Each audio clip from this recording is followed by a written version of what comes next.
لا إله إلا الله وحده لا شريك له. لا إله إلا الله وحده لا شريك له. لا إله إلا الله وحده لا شريك له. لا إله إلا الله وحده لا شريك له وهو على كل شيء قدير.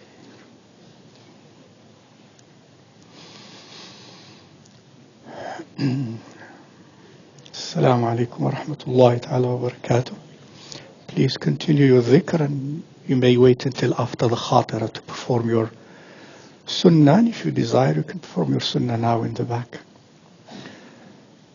Bismillah, walhamdulillah, wassalatu wassalamu ala rasulillah, wa alihi wa sahbihi wa man wala. Ramadan is in how many days? Most likely. What is today? Today is Tuesday.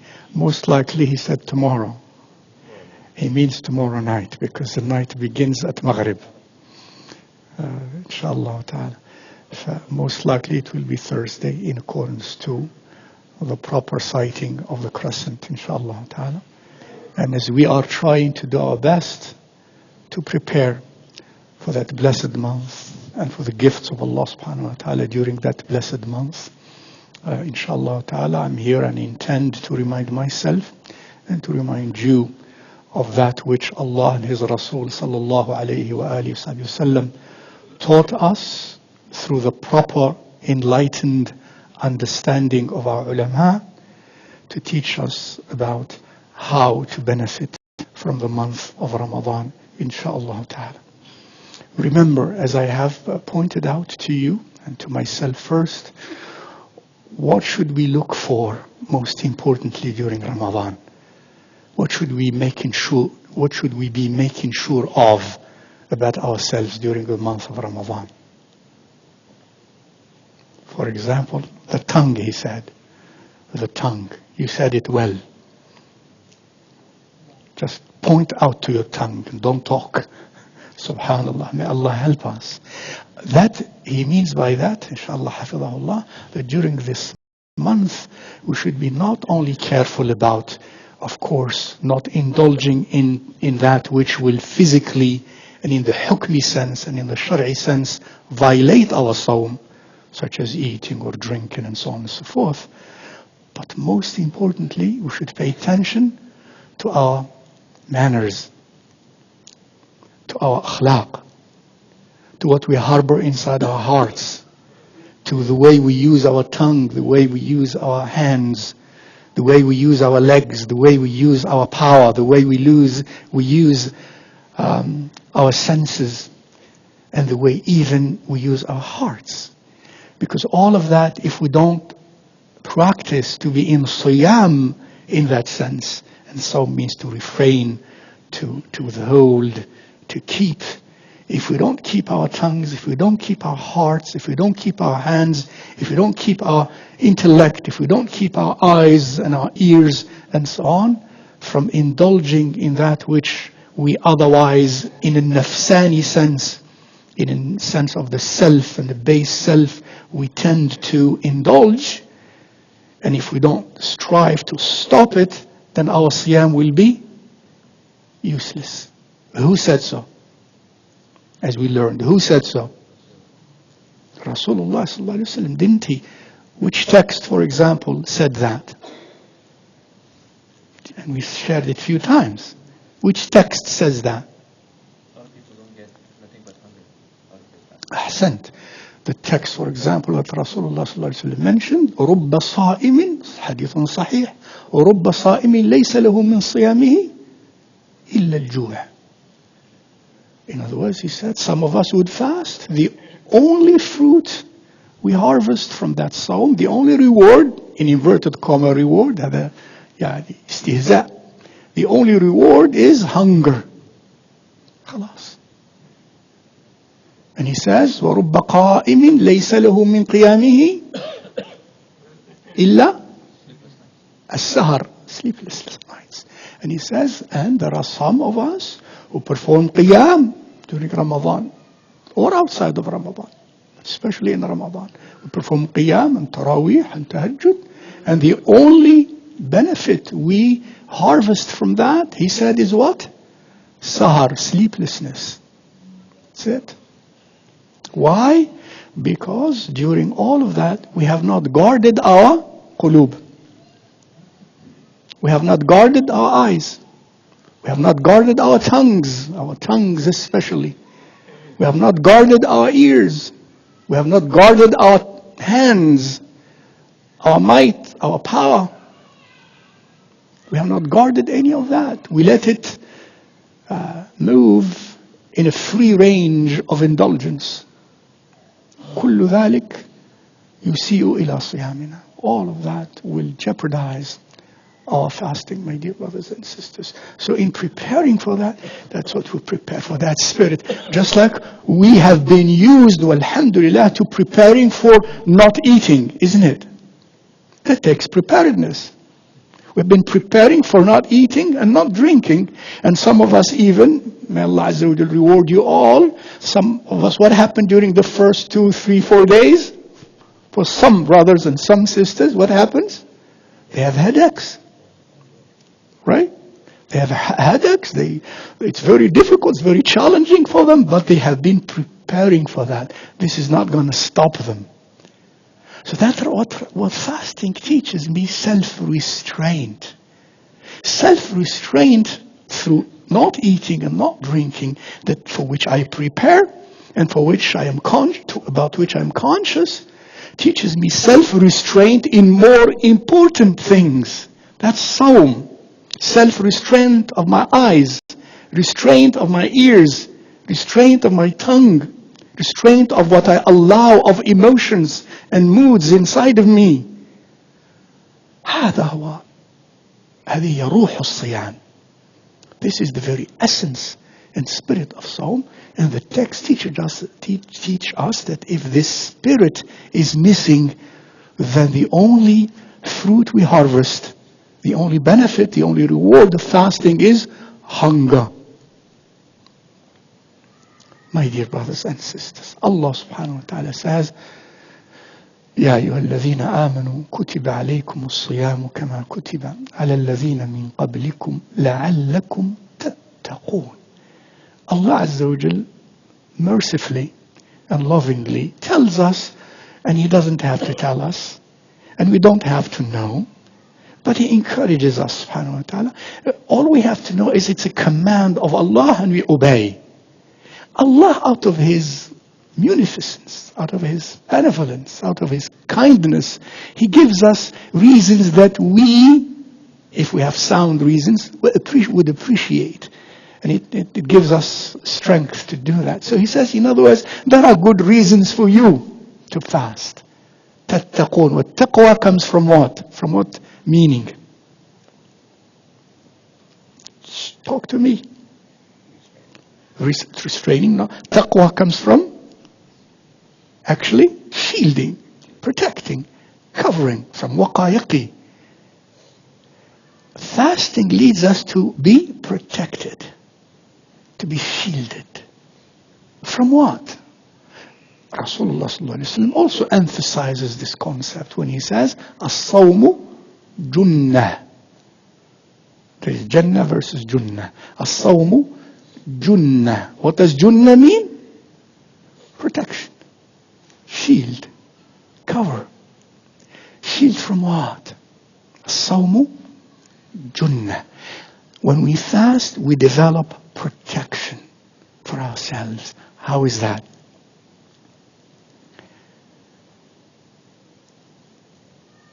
Let's say another text, it will help us elucidate that.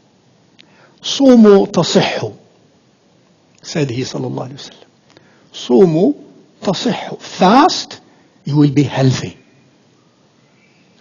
Fast, you will be healthy. Doctors, you can't debate that. The more we know, the more that we know it is true even at the physical level. صوموا تصحوا physically. That's حق. Those who fast are much less likely, generally, much less likely to have problem with cholesterol, problem with high blood pressure, and other things. Those who eat less are less prone to be high-tempered and easily angered, physically speaking. They don't become overweight. All of these manafi' which many of you know. But the spiritual manafi', the spiritual sihha, the spiritual health is even more important. Let's see how does that happen. For example, Rasulullah sallallahu alaihi wasallam said, إن الشيطان يجري من الإنسان مجرى الدم. He says that in another special context, that the completion of the hadith is فَخَشِيتُ أَنْ يَقْذِفَ فِي قُلُوبِكُمْ شَرًّا. He said it to some companions when he was sallallahu alaihi wasallam during Ramadan in i'tikaf, and he accompanied one of his wives, Sayyidatuna Zainab, who came visit him, and he accompanied her outside. And it was night. She came for Isha and Taraweeh. He accompanied her outside. And then some companions who narrated also the hadith, they saw in the dark a woman with Rasulullah sallallahu alaihi wasallam. Latif. It's out of the rahmah of Rasulullah sallallahu alaihi wasallam, and through Allah, by Allah for them, he pointed that to them so that it is not left in their qulub. And if they believed that negative, if they had that negative thought in themselves about Rasulullah sallallahu alaihi wasallam, that's kufr. And they entertained it, that's kufr. So when he knew what's in their qalb, he said, this is, and he mentioned her name, his wife, sallallahu alaihi wasallam. They said, Ya Rasulullah, we didn't mean, no, hasha, we wouldn't think.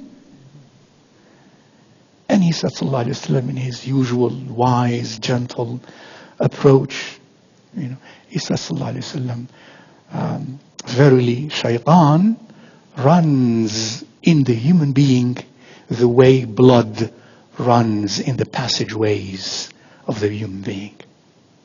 So I feared that he would inject into your hearts something evil for you. Now this part, إن الشيطان يجري من الإنسان مجرى الدم. Verily, shaitan runs in the human being along the passageways of their blood, or like that. Imagine that. Shaitan, metaphorically, runs along the blood vessels and blood veins wherever they go. He has access to that. He runs inside of us like that. And therefore he has access to every part of your being in that sense. And that's the cause of the stain and the rudeness and the evil of our nufus inside of us and our behavior. So, sumu tasihhu, how is that? Usually this hadith comes with an addition to it. فَضَيِّقُوا مَجَارِيهِ بِالصِّيَامِ وَفِي رِوَايَةٍ بِالْجُوعِ. This hadith comes with an addition that says, constrict therefore his way by fasting. But this addition, in terms of textual criticism, is not the word of Rasulullah sallallahu alaihi wasallam, as most of the ulama say. It is actually, that's a word of wisdom that was added there when they say this hadith by people of ilm and by people of wilaya. They mention that in that text, but it is not, in terms of textual criticism, it is not what Rasulullah sallallahu alaihi wasallam said. So they connect that to that. So constrict his way in you by fasting.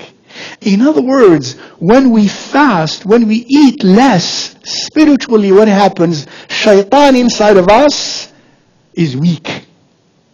And the pathways are restricted. Subhanallah.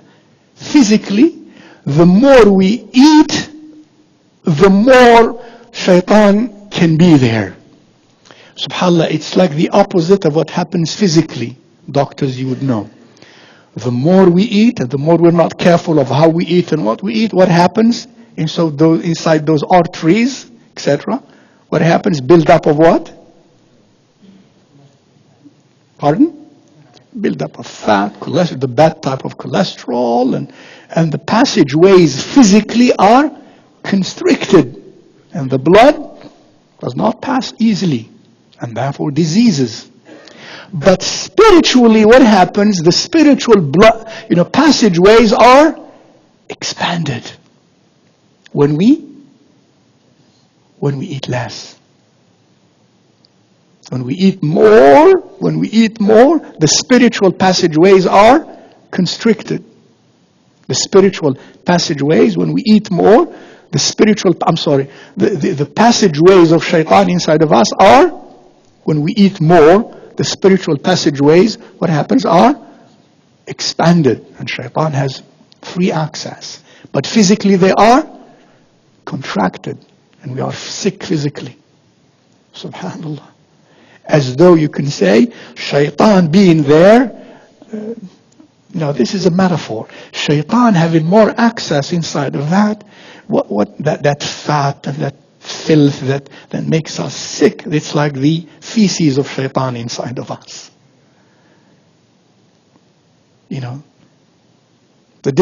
discharges of shaitan inside of us that are felt as a physical ailment also. That are felt as a physical ailment because we expanded the spiritual passageways for him. And he has more access. The result is that his discharge is expressed as build-up of, وَالْعِيَاذِ بِاللَّهِ, that dirt and that stain that makes us physically sick as well. صُومُوا تَصِحُّ. Sawm constricts the passageways of shaitan inside of us. Sawm is a junnah. Sawm is a shield. Sawm is a protection against that which will lead us away from Allah Azza wa Jal, such as the free movements of shaitan inside of us. Sawm protects us against that, and therefore against the displeasure of Allah subhanahu wa ta'ala, against being remote from Allah Azza wa Jal.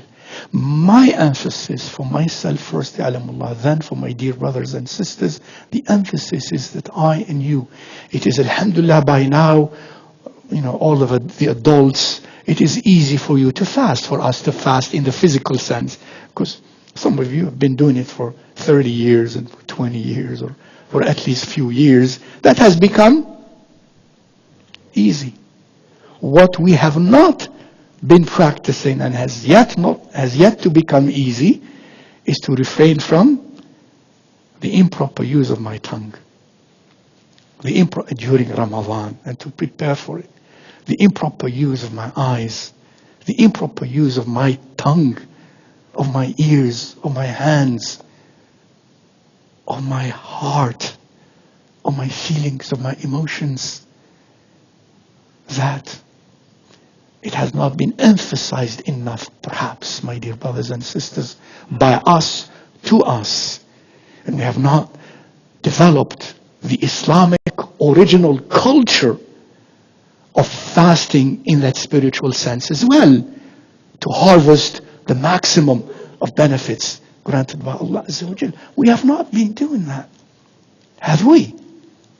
So you find us as Muslims refraining from food and drink, but still lying and cheating, and being at least impolite and rude, let alone backbiting, let alone being rude in a masjid, let alone outside of the masjid, being unforgiving, being demanding, being me first under all circumstances instead of the others first. That which used to be part of the identity of being a true Muslim. Well, we lost that. With time, Ramadan became perhaps, and I know you talk about that, has become perhaps for us like what Christmas is to, for example, our fellow Christians. It has become what?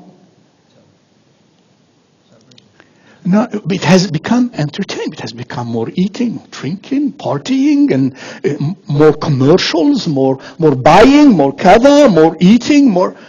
Where is the spirit of the Christ? Alayhi salatullahi wa salam. They tell you that. Many of them. It's gone. It's gone. What happens to our Ramadan? What about us? Where is Ramadan? Where is the spirit of Ramadan? Actual forgiveness, actual courtesy, actual compassion, actual kindness and kind words, despite the fact that some other hurts me. And we all have that textually taught to us by the texts. Rasulullah sallallahu alaihi wasallam says, فَإِذَا كَانَ يَوْمُ صَوْمِ أَحَدِكُمْ فلا يرفث ولا يصخب ولا يجهل فإن شاتمه أحد أو قاتله فليقل إني صائم إني صائم. Subhanallah. Rasulullah sallallahu alaihi wasallam says, when it is the day you fast, don't do this and this and that, of which he mentioned, raising your voice. Especially in Siyam. You don't raise your voice all the time. But this is Ramadan, the month of training. Don't raise your voice against your brother or sister. Don't do that. Especially in the house of Allah Azza wa Jal. And anywhere. لا تصخب ولا تجهل. Don't behave in ways that are rude. Jahl. That are rude. Don't do that. And more, don't start that. And if somebody starts you with that, فَإِنْ شَاتَمَهُ أَحَدٌ, somebody seeks to, be argumentative with you and abusive with you. And some will intend to be fighting with you physically. You should say, no, I am fasting. I am fasting. And he said it twice, sallallahu alaihi wasallam. Inni sa'im, inni sa'im. See, what does sa'im mean? As we said, to refrain, to restrain. He says, I am sa'im. In other words, I'm in that spirit. I will not allow my emotions, I will not allow my senses to be unleashed against you the way you have unleashed yours. I will withhold that. Sawm prohibits me that. I am fasting. So it's not, I am not eating. I'm fasting. I'm not eating. I'm not drinking. That's not what it means. That person, as Rasulullah sallallahu alaihi wasallam is teaching us here, has embodied the spirit of fasting. So when you say I'm fasting, I'm not going to do that which you are doing. I restrain myself from that. That's what fasting is. Please, my dear brothers and sisters, pray for me as I share these words with you, that I practice them. And let us strive to do that. If you think about these things, if it were not for the simple, merciful love, rahmah of Allah Azza wa Jal, our siyam is nothing. To the extent that some of us who fast, even in our Muslim countries, there is an issue and they get so angry and so kada. He says, hey, listen, I was fasting. Ajib. Listen, I was fasting. As I'm fasting, you expect that. Isn't it true? Ajib. Look what we have done. May Allah subhanahu wa ta'ala help me and my brothers and my sisters practice that maybe for once. If we fast one day fi sabilillah, see, that's the fasting fi sabilillah. That, as we mentioned, if one day fi sabilillah, it will keep us away from the scent of hellfire, for 70 years. So may Allah subhanahu wa ta'ala grant you and myself, our qulub, our senses, our intentions, our drives, may they all be inshallah ta'ala fi sabilillah.